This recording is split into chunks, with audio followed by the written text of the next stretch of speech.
স্বৈরাচার সরকার উন্নয়নের নামে দুর্নীতি করে দেশের পরিবেশ ধ্বংস করে দিয়েছিল, এমন মন্তব্য করেছেন বিএনপি স্থায়ী কমিটির সদস্য ডক্টর আব্দুল মঈন খান।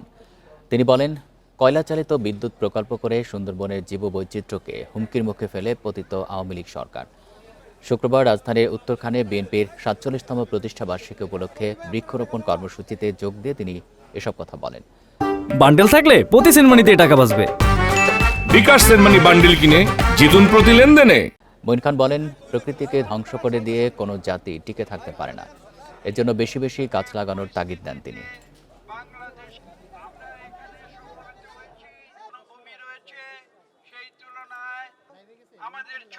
যারা এই দেশ শাসন করেছে তারা উন্নয়নের নামে দুর্নীতি করেছে একদিকে, অন্যদিকে তারা এই দেশের পরিবেশগত ভারসাম্য ধ্বংস করে দিয়েছিল।